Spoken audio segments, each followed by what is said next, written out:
Hello guys, pro kabaddi season 12లో Telugu Titans చేయకూడని top 3 mistakes గురించి ఈ వీడియోలో చాలా క్లియర్గా మాట్లాడుకుందాం. దానికంటే ముందు ప్రో కబడ్డీకి సంబంధించి చిన్న అప్డేట్ అయినా సరే నాన్ స్టాప్గా మన ఛానల్లో వీడియోస్ వస్తాయి.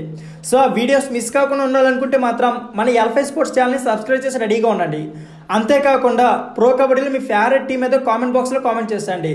అదేవిధంగా వీడియో చూస్తున్న ప్రతి ఒక్కరు కూడా వీడియోకి లైక్ చేసి సపోర్ట్ చేయండి. ఇక లేట్ చేయకుండా వీడియోని అయితే స్టార్ట్ చేసేద్దాం. తెలుగు టైటన్స్ చేయకూడని మొదటి తప్పు ఏదైనా ఉందంటే అది ఇంజరీ ప్లేయర్లను అస్సలు బై చేయకూడదు. సరే ఆక్షన్ టైంకి ఇంజరీ ఉన్నా సరే మ్యాచ్ టైంలో మళ్ళీ సెట్ అయిపోతుంది అనుకుని మాత్రం అస్సలు బై చేయకూడదు. ఎందుకంటే ఏ టైంలో ఎలా ఉంటుందో మనమైతే అంచనా వేయలేం. సో అతను మ్యాచ్ టైంకి ఇంజరీ నుంచి కోలుకోకపోతే మాత్రం పెద్ద దెబ్బ అవుతుంది. సో అందుకే ఇంజరీ ప్లేయర్లు మాత్రం అస్సలు బై చేయకూడదు. తెలుగు టైటన్స్ చేయకూడని సెకండ్ మిస్టేక్ నేమ్ చూసి మాత్రం అస్సలు బై చేయకూడదు. వాళ్ళ యొక్క రీసెంట్ ఫామ్ చూసి మాత్రం బై చేయాలి.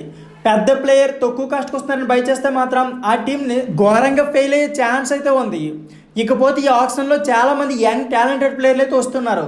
సో వాళ్ళపై బిట్ చేస్తే మాత్రం ఖచ్చితంగా సక్సెస్ అయ్యే ఛాన్స్ అయితే ఎక్కువగా ఉన్నాయి. తెలుగు టైటన్స్ చేయకూడని మూడో తప్పు ఆశీష్ను అలాగే విజయ్ మాలిక్ను ఆప్షన్లో వేరే టీంకి అయితే విడిచిపెట్టకూడదు.